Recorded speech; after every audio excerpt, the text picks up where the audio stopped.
कांशीराम कोई साधारण नाम नहीं है। ये उस व्यक्ति की पहचान है जिसने भारत की राजनीति को कुर्सी से उठाकर गणित बना दिया। ये कहानी किसी राजा की नहीं है। ये कहानी है उस समाज की जिसे सदियों तक सिर्फ गिना गया, कभी गिना नहीं गया। कांशीराम ने पूछा, अगर हम संख्या में ज्यादा हैं तो सत्ता में कम क्यों? और इसी एक सवाल से उन्होंने डर की जड़ें हिला दी, मतदान को हथियार बनाया और बहुजन को इतिहास का दर्शक नहीं, निर्णायक बना दिया। ये निबंध किसी नेता की प्रशंसा नहीं, बल्कि उस सोच की यात्रा है जो कहती है, सत्ता किसी की बपौती नहीं, जिसकी संख्या भारी उसी की हिस्सेदारी। रेडियो पाठशाला पर आप सुनेंगे एक व्यक्ति नहीं, एक आंदोलन की आवाज। ये है कांशीराम, विचार से सत्ता तक का सफर। कांशीराम का जीवन किसी राजमहल से शुरू नहीं हुआ था, बल्कि वो शुरू हुआ था उपेक्षा, अपमान और चुप्पी से। उनका बचपन किताबों से ज्यादा समाज की कठोर सच्चाइयों का पाठ था। ये अध्याय उसी बचपन की कथा है, जहां दर्द ने सवाल पैदा किए और सवालों ने एक आंदोलन की नींव रखी। 15 मार्च 1934, पंजाब के रोपड़ जिले का एक साधारण सा गांव। यहीं जन्म हुआ कांशीराम का। वे उस समाज में पैदा हुए जिसे न इतिहास में जगह मिली, न सत्ता में, न सम्मान में। दलित परिवार में जन्म लेना सिर्फ एक सामाजिक पहचान नहीं था, वो पूर्व निर्धारित संघर्ष था। बचपन से ही उन्हें ये एहसास कराया गया कि तुम इस समाज के केंद्र में नहीं, हाशिए पर हो। कांशीराम का परिवार साधनहीन था, पर आत्मसम्मानहीन नहीं। माता पिता ने उन्हें ये सिखाया कि गरीबी से डरना नहीं है, लेकिन अन्याय को स्वीकार भी नहीं करना है। घर में धन कम था, पर इज्जत की भूख बहुत गहरी थी। यही संस्कार आगे चलकर उनकी पूरी राजनीति की आत्मा बने। कांशीराम का बचपन जिस समाज में बीता, वो खुली मारपीट से ज्यादा मौन हिंसा का समाज था। स्कूल वो जगह होती है जहां बच्चा सपने देखना सीखता है, लेकिन कांशीराम के लिए स्कूल सपनों से ज्यादा सवालों की जगह था। उन्होंने देखा, कुछ बच्चों को शिक्षक का स्नेह, कुछ को सिर्फ आदेश और कुछ को चुप्पी। कांशीराम समझने लगे कि पाठ्यक्रम एक है, पर अनुभव अलग। यही पहली बार उन्होंने महसूस किया, शिक्षा भी तब तक आज़ादी नहीं देती जब तक समाज बराबरी न माने। कई लोग अपमान से टूट जाते हैं, कांशीराम जाग गए। उन्होंने अपमान को क्रोध नहीं बनाया, बदले की भावना नहीं बनाया, बल्कि समझ में बदला। वे सोचने लगे, ये व्यवस्था बनी कैसे, इसमें लाभ किसे है और नुकसान किसका। यही सोच आगे चलकर बहुजन चेतना बनी। कांशीराम बचपन में बहुत बोलते नहीं थे, वे सुनते थे, देखते थे, याद रखते थे। ये चुप्पी कमजोरी नहीं थी, ये तैयारी थी। उन्होंने समाज को बिना किताब के पढ़ लिया। जो समाज को समझ लेता है, वो एक दिन समाज को बदल भी सकता है। किशोरावस्था तक पहुंचते पहुंचते कांशीराम के भीतर एक बात साफ हो चुकी थी, हम गरीब हो सकते हैं, लेकिन हीन नहीं। यही आत्मसम्मान उनकी पूरी वैचारिक यात्रा की नींव बना। उन्होंने तय किया कि वे सिर्फ अपने लिए नहीं, अपने जैसे लाखों लोगों के लिए जिएंगे। इस बचपन में न कोई भाषण था, न कोई मंच, न कोई पार्टी, लेकिन था अनुभव, पीड़ा और प्रश्न। यही प्रश्न आगे चलकर संगठन बने, नारे बने और सत्ता की राजनीति बनी। कांशीराम का बचपन कोई साधारण बचपन नहीं था, वो एक प्रयोगशाला था, जहां पीड़ा से विचार बना और विचार से आंदोलन।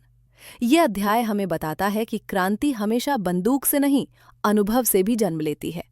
कांशीराम के जीवन में शिक्षा केवल डिग्री पाने का साधन नहीं थी, वो आंख खोलने की प्रक्रिया थी, जिससे व्यक्ति समाज को, सत्ता को और अपने स्थान को पहचान सके। ये अध्याय बताता है कि कैसे पढ़ाई ने उन्हें नौकरी तक पहुंचाया और नौकरी ने उन्हें विद्रोह तक। कांशीराम पढ़ाई में तेज थे। उन्होंने विज्ञान विषय चुना, क्योंकि विज्ञान प्रश्न पूछना सिखाता है। विज्ञान उन्हें ये समझा रहा था कि हर क्रिया का कारण होता है, हर परिणाम का नियम और हर असमानता का स्रोत। वे पढ़ते हुए सिर्फ परीक्षा डिडन, समाज के समीकरण हल कर रहे थे। उच्च शिक्षा में पहुंचने के बाद भी जाति पीछे नहीं छूटी। कॉलेज और संस्थानों में बातचीत अलग, मित्रता सीमित, अवसर असमान।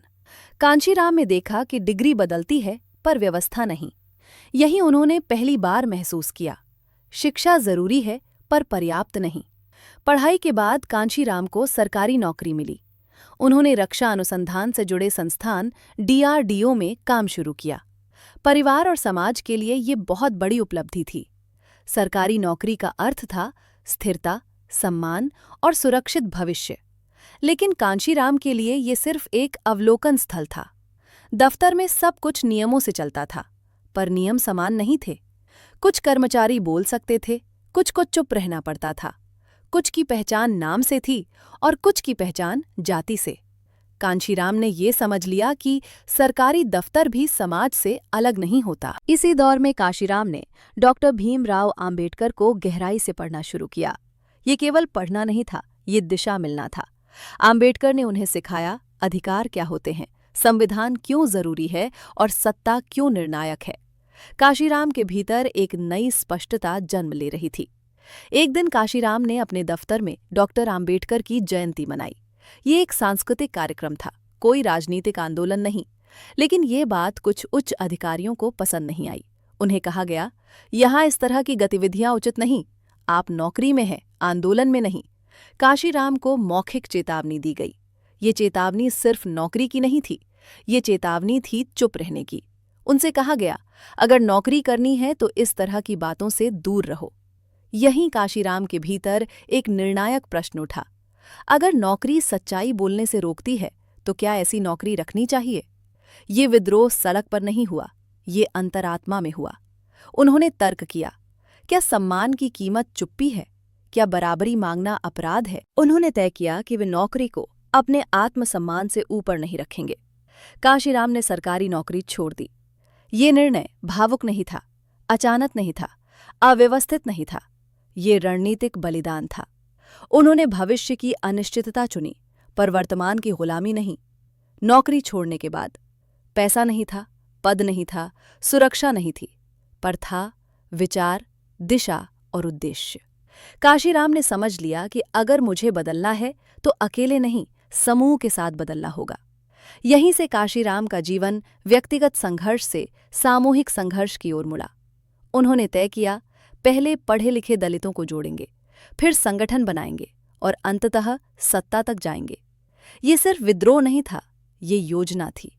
कांशीराम का विद्रोह हिंसक नहीं था, आवेगपूर्ण नहीं था, विनाशकारी नहीं था। वो संवैधानिक, संगठित और वैचारिक था। ये अध्याय हमें सिखाता है कि कभी-कभी सबसे बड़ा विद्रोह नारे लगाने से नहीं, त्याग करने से होता है। कांशीराम ने ये दिखाया कि जब व्यक्ति अपने डर को छोड़ देता है, तभी इतिहास उसे अपनाता है। कांशीराम और डॉक्टर भीमराव आम्बेडकर कभी आमने सामने नहीं बैठे, कभी एक ही समय में नहीं जिए। फिर भी ये भारत का सबसे गहरा वैचारिक साक्षात्कार था। ये अध्याय किसी मुलाकात की कहानी नहीं, बल्कि उस क्षण का इतिहास है जब कांशीराम को अपनी दिशा, अपना औजार और अपना लक्ष्य मिला। नौकरी छोड़ने के बाद कांशीराम अकेले थे। न पद था, न पैसा, न मंच। लेकिन इसी खालीपन में विचार सबसे साफ सुनाई देते हैं। वे पूछने लगे, हम पिछड़े क्यों हैं? केवल शिक्षा से बदलाव क्यों नहीं आया? सदियों की दास्तां कैसे टूटी? यहीं आम्बेडकर उनके जीवन में प्रवेश करते हैं। कांशीराम ने आम्बेडकर को पूजा की तरह नहीं पढ़ा, बल्कि रणनीति की तरह पढ़ा। उन्होंने देखा कि आम्बेडकर ने भावुकता नहीं, तर्क चुना। भीख नहीं मांगी, अधिकार मांगे। दया नहीं चाही, संविधान बनाया। ये दृष्टि कांशीराम की राजनीति की नींव बनी। आम्बेडकर ने इतिहास को विजेताओं की नहीं, शोषितों की दृष्टि से देखा। कांशीराम ने समझा, अगर इतिहास हमें दोषी ठहराता है तो इतिहास को दोबारा पढ़ना होगा। उन्होंने जाना कि दलित समाज की हार कुदरती नहीं थी, वो सुनियोजित थी। आम्बेडकर ने साफ कहा था, जाति केवल सामाजिक नहीं, राजनीतिक समस्या है। धर्म तब तक न्यायपूर्ण नहीं जब तक वह समानता न दे। कांशीराम ने ये गहराई से ग्रहण किया। उन्होंने तय किया, जब तक सत्ता हमारे हाथ में नहीं, सुधार अस्थायी रहेंगे। आम्बेडकर ने कहा था, एजुकेट, एजिटेट, ऑर्गेनाइज। कांशीराम ने इसमें एक राजनीतिक व्याख्या जोड़ी। उन्होंने समझा, शिक्षा चेतना देती है, आंदोलन दबाव बनाता है, संगठन सत्ता तक पहुंचाता है और सत्ता बदलाव की चाबी है। कांशीराम ने देखा कि आम्बेडकर ने समझौते भी किए, लेकिन आत्मसमर्पण नहीं। चाहे पूना पैक्ट, संविधान सभा या राजनीतिक गठबंधन, हर जगह लक्ष्य एक था, दलित हितों की सुरक्षा। कांशीराम ने सीखा कि राजनीति में पवित्रता नहीं, प्रभावशीलता जरूरी होती है।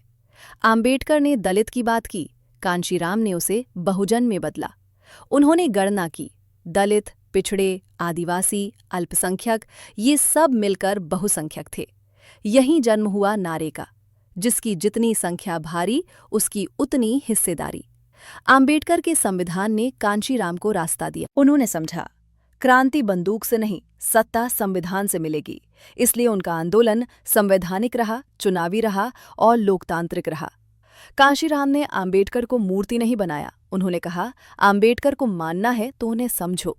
उन्होंने दलित आंदोलन को भावुकता से रणनीति की ओर मोड़ा। ये साक्षात्कार किसी पुस्तक के पन्ने पर नहीं, कांशीराम के भीतर हुआ।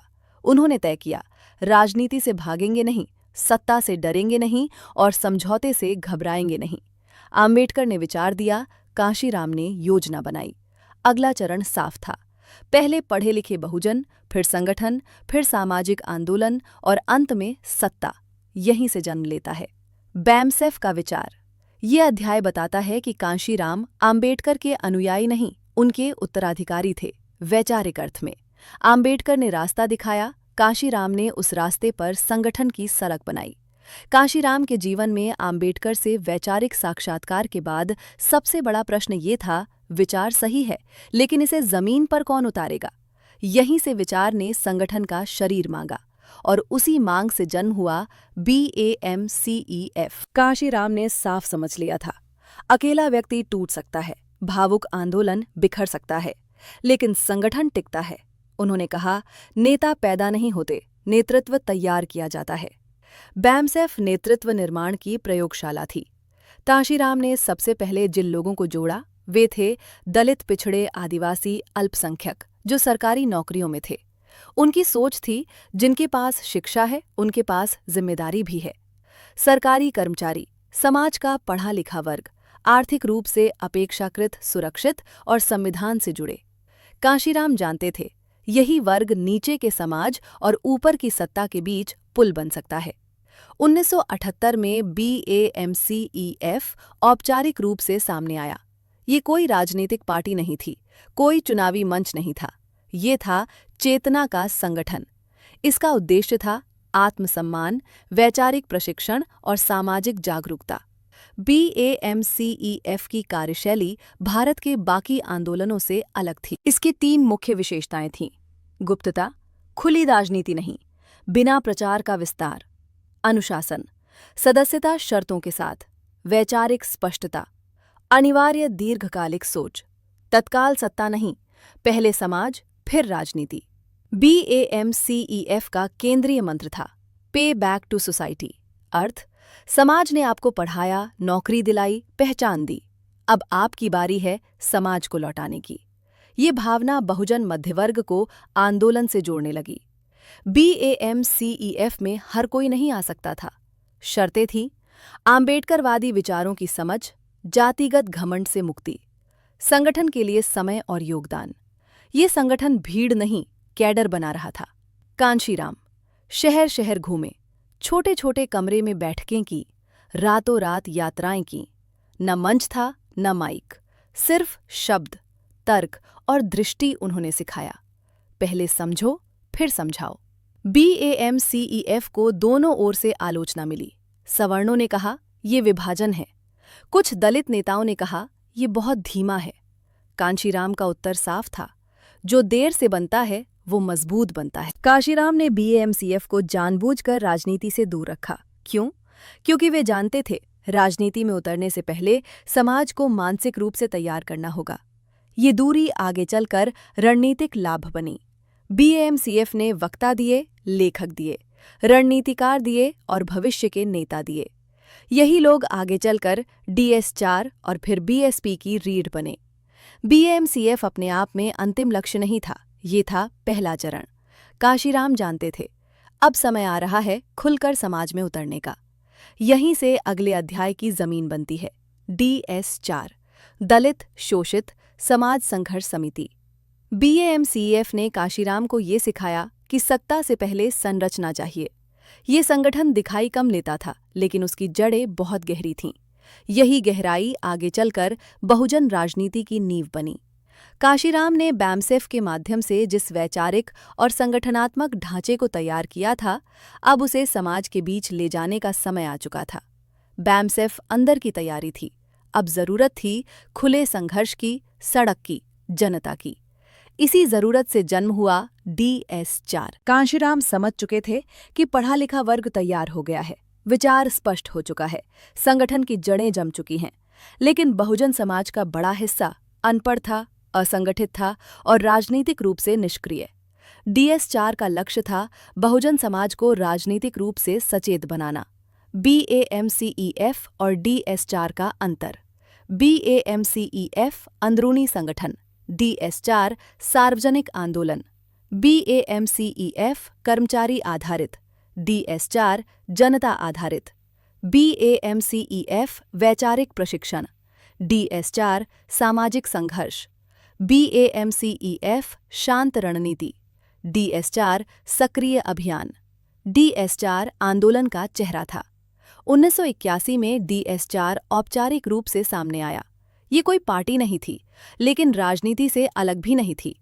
ये रैलियां करता था, सम्मेलन करता था, खुलकर सवाल उठाता था और सबसे जरूरी, डर तोड़ता था।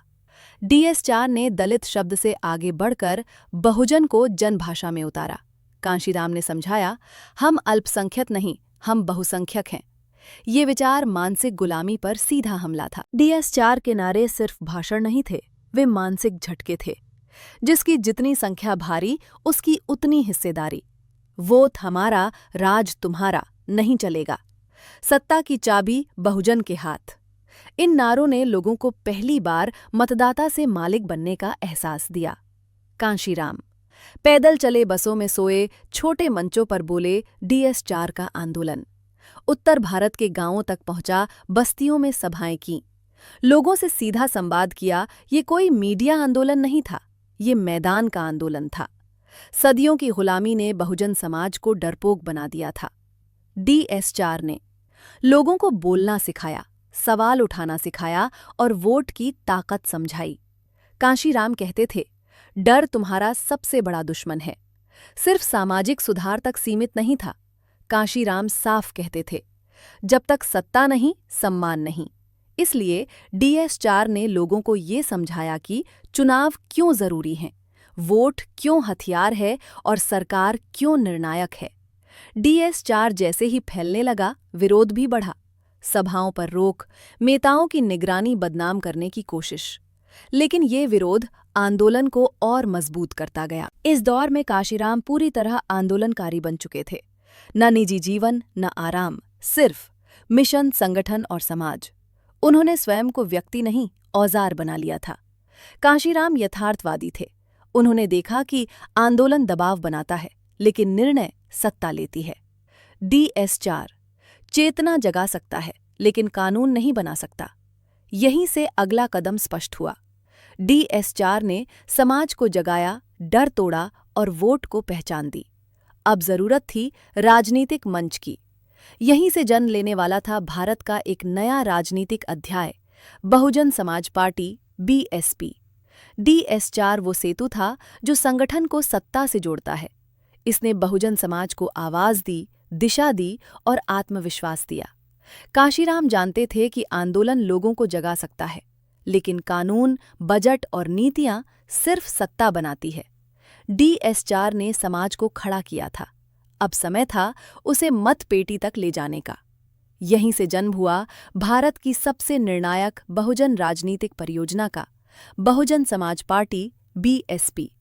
कांशीराम ने स्पष्ट कहा, वोट हमारा है, लेकिन राज हमारा नहीं, तो गलती हमारी है। वे समझ चुके थे कि सामाजिक चेतना बिना राजनीतिक शक्ति अधूरी है, आंदोलन बिना पार्टी दिशाहीन हो जाता है और सत्ता बिना संगठन अस्थिर रहती है।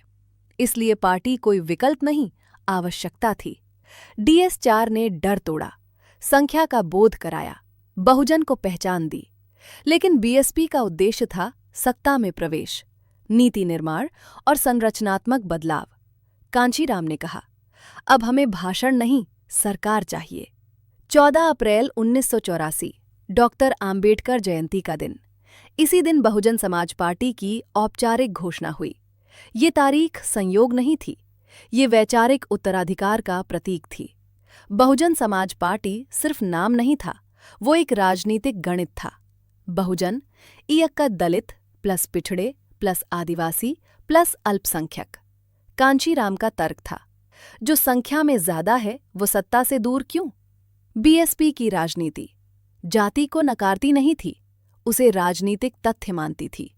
मुख्य सिद्धांत: सामाजिक न्याय, संवैधानिक संघर्ष, सत्ता के माध्यम से सम्मान। ये राजनीति भावुक नहीं, आक्रामक नहीं, बल्कि रणनीतिक थी। बीएसपी भीड़ पर नहीं, कैडर पर खड़ी थी। बीएमसीईएफ वैचारिक रीढ़, डीएस4 जनाधार, बीएसपी सत्ता का औजार। काशीराम ने कहा, हम सत्ता के लिए पैदा नहीं हुए, हम सत्ता सीख कर लेंगे। प्रारंभिक चुनावों में जीत कम, संघर्ष अधिक, संसाधन सीमित, लेकिन बीएसपी ने विचार नहीं छोड़ा, संगठन नहीं तोड़ा और दिशा नहीं बदली।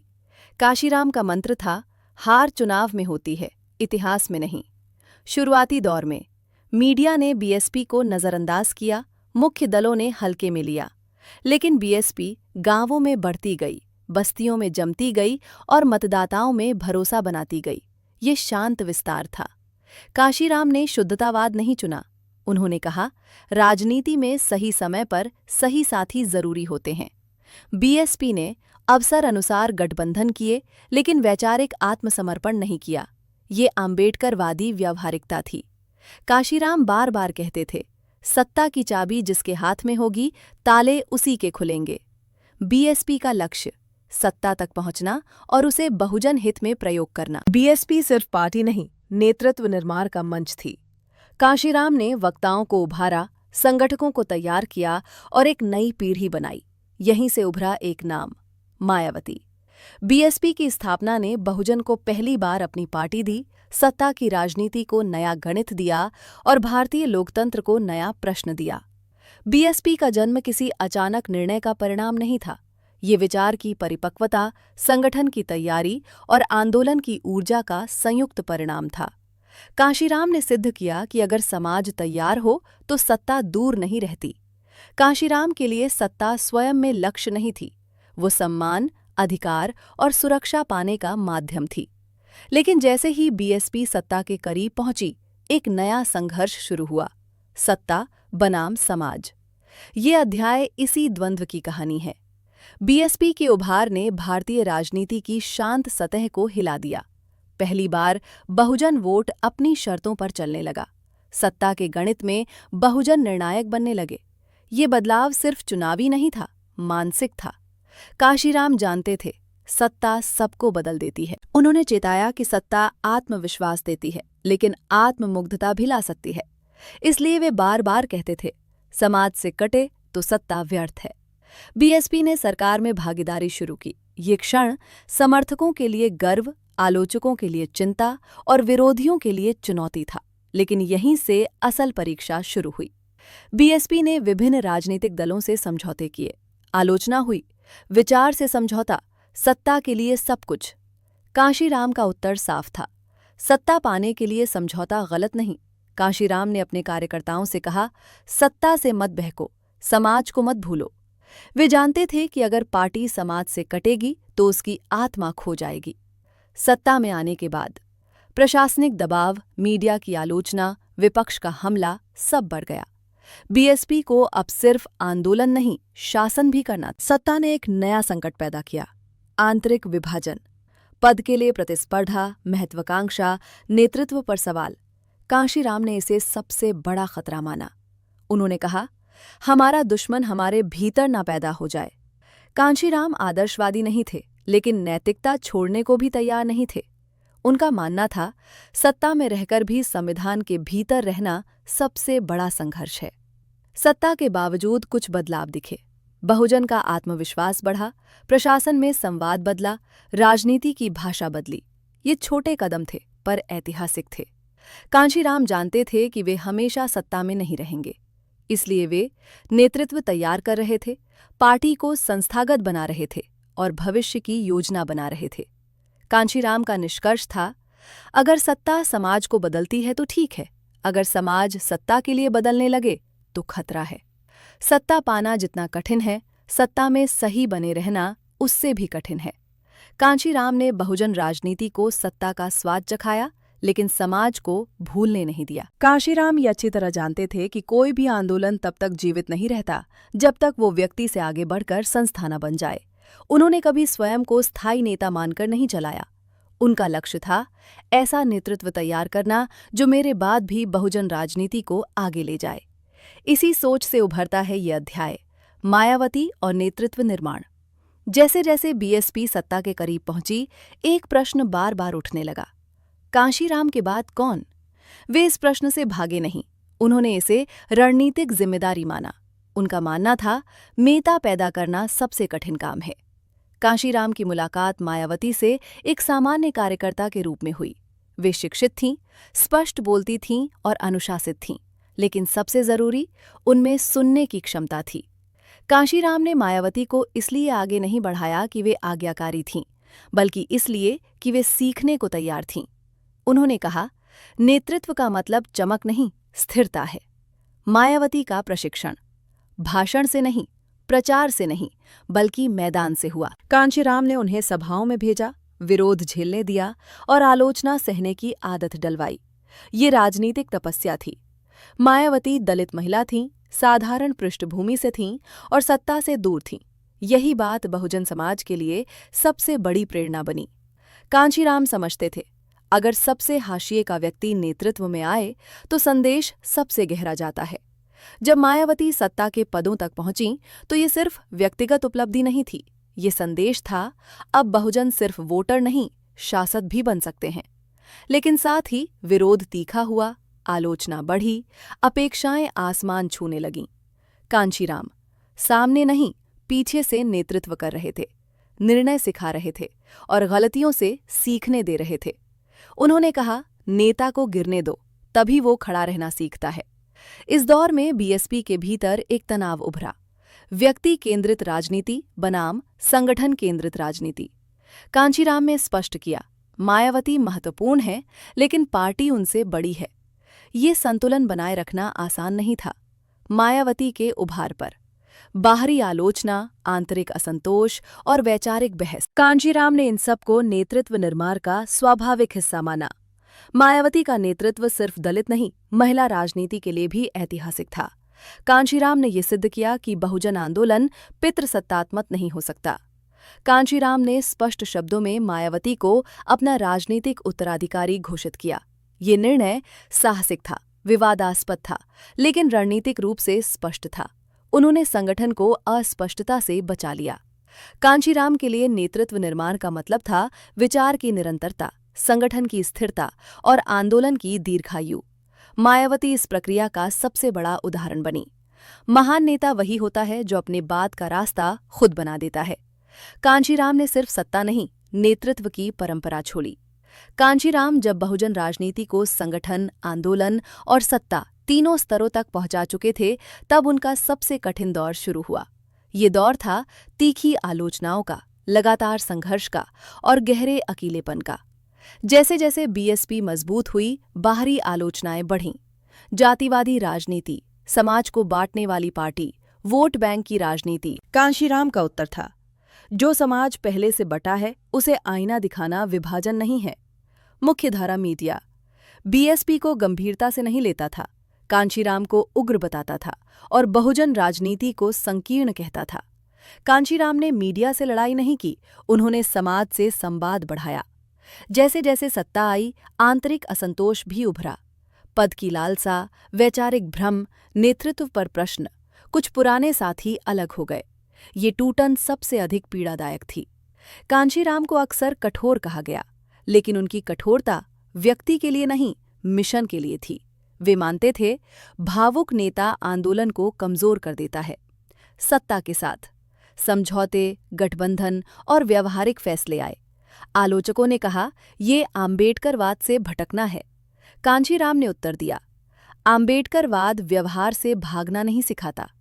लगातार यात्राएं, तनाव और अकेलापन, इन सब का असर कांशीराम के स्वास्थ्य पर पड़ा। वे धीरे धीरे सार्वजनिक जीवन से पीछे हटने लगे। ये दौर मानसिक रूप से सबसे कठिन था। अपने अंतिम वर्षों में कांशीराम कम बोले, कम दिखे और अधिक सोचे। कुछ लोगों ने इसे राजनीतिक कमजोरी कहा, लेकिन ये आत्ममंथन का समय था। जो व्यक्ति परिवार नहीं बनाता, निजी जीवन त्यागता है और समाज के लिए जीता है, वो अंततः अकेला रह जाता है। काशीराम का अकेलापन व्यक्तिगत नहीं था, वो ऐतिहासिक था। इस दौर में कुछ लोग उनके निर्णयों पर संदेह करने लगे, कुछ ने उनकी चुप्पी को कमजोरी समझा। काशीराम जानते थे, इतिहास शोर नहीं देखता, परिणाम देखता है। संघर्ष अब बाहर से नहीं, भीतर से था। स्वयं से संघर्ष। क्या रास्ता सही था? क्या समझौते जरूरी थे? ये प्रश्न महान नेताओं को भी छोड़ते नहीं। काशीराम ने कभी आलोचना से भागा नहीं। उन्होंने कहा, अगर आलोचना विचार से हो तो वो आंदोलन को तेज करती है।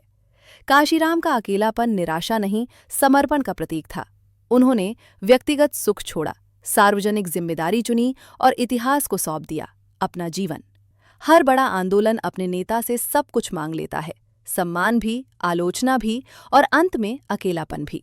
काशीराम ने ये कीमत चुपचाप चुकाई। काशीराम अब हमारे बीच नहीं हैं, लेकिन वे गए नहीं।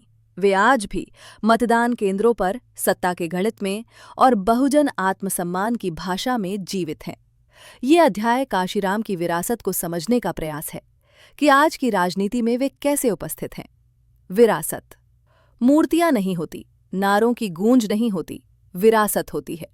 सोच का निरंतर प्रभाव। काशीराम की विरासत किसी भवन में नहीं, राजनीतिक चेतना में है। काशीराम से पहले बहुजन समाज वोट देता था, लेकिन नेतृत्व नहीं करता था। काशीराम के बाद बहुजन राजनीति का स्वतंत्र एजेंडा बना, अपनी भाषा बनी और अपनी मांगें बनी। ये बदलाव स्थायी है।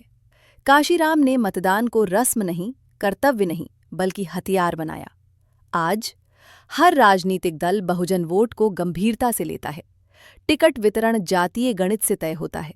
ये उनकी सबसे बड़ी रणनीतिक जीत है। आज की राजनीति पहचान की राजनीति से भरी है। संख्या का गणित हावी है, गठबंधन अनिवार्य है। ये वही राजनीति है जिसका खाका काशीराम ने दशकों पहले खींच दिया था। कुछ लोग कहते हैं बहुजन राजनीति ठहर गई, विचार कमजोर पड़े, आंदोलन सत्ता में उलझ गया। लेकिन ये भी सच है, विचार कभी मरते नहीं, वे पुनः व्याख्या चाहते हैं। कांशीराम की सोच आज भी नए रूप में लौट रही है। आज का युवा सोशल मीडिया पर है, सवाल पूछता है, पहचान चाहता है। कांशीराम का संदेश, पहले समझो कि तुम्हारी संख्या क्या है, फिर तय करो तुम्हारी ताकत क्या हो सकती है। ये संदेश आज भी प्रासंगिक है। कांशीराम ने संविधान को किताब नहीं, रणनीति माना। आज जब संवैधानिक मूल्यों पर बहस है, प्रतिनिधित्व सवालों में है, कांशीराम की राजनीति संविधान की मैदानी व्याख्या बनकर सामने आती है। कांशीराम का आंदोलन एक पार्टी तक सीमित नहीं, एक नेता पर निर्भर नहीं। ये हर उस व्यक्ति में है जो सवाल पूछता है, हर उस मतदाता में है जो सोचकर वोट देता है। कांशीराम ने सिखाया, असहमति आंदोलन की दुश्मन नहीं, उसकी शक्ति है। आज जब असहमति पर सवाल उठते हैं, कांशीराम और अधिक प्रासंगिक हो जाते हैं। कांशीराम को गांधी की तरह नैतिक प्रतीक नहीं, नेहरू की तरह सत्ता निर्माता नहीं, आम्बेडकर की तरह संविधान निर्माता नहीं, लेकिन वे सत्ता रणनीति के शिल्पकार थे। उनका स्थान भारतीय लोकतंत्र में अद्वितीय है। कांशीराम खुद कहते थे, मेरा काम पूरा नहीं हुआ। ये अधूरापन कमजोरी नहीं, आह्वान है। ये कहता है, आगे बढ़ो, सोचो और सत्ता को सवालों के घेरे में रखो। कांशीराम जरूरी हैं क्योंकि उन्होंने डर तोड़ा, संख्या को शक्ति बनाया और सत्ता को जनता की भाषा सिखाई। वे हमें याद दिलाते हैं कि लोकतंत्र तब तक अधूरा है जब तक सबसे आखिरी व्यक्ति खुद को सत्ता का हिस्सेदार न माने। एक व्यक्ति की कहानी नहीं, एक राजनीतिक चेतना की यात्रा है। कांशीराम इतिहास के पन्नों में नहीं, मतपेटियों, सवालों और संघर्षों में जीवित हैं। कांशीराम अब हमारे बीच नहीं हैं, लेकिन उनकी आवाज आज भी लोकतंत्र के गलियारों में गूंजती है। वे हमें ये सिखाकर गए कि सत्ता मांगने से नहीं मिलती, समझने, संगठित होने और सही समय पर निर्णय लेने से मिलती है। कांशीराम ने कभी ताज नहीं पहना, लेकिन उन्होंने ये साबित कर दिया कि जिसके पास संख्या की समझ होती है, उसी के पास सत्ता की चाबी होती है। अगर आज कोई मतदाता सोचकर वोट देता है, अगर कोई हाशिए पर खड़ा व्यक्ति खुद को राजनीति का हिस्सेदार मानता है, तो उसमें कांशीराम की विरासत जिंदा है। ये कहानी यहीं खत्म नहीं होती, क्योंकि विचार कभी मरते नहीं, वे अगली पीढ़ी के सवालों में फिर जन्म लेते हैं। रेडियो पाठशाला पर आपने सुनी एक व्यक्ति की नहीं, एक चेतना की कहानी। जिसकी जितनी संख्या भारी उसकी उतनी हिस्सेदारी। यही कांशीराम है। जय भीम, जय बहुजन।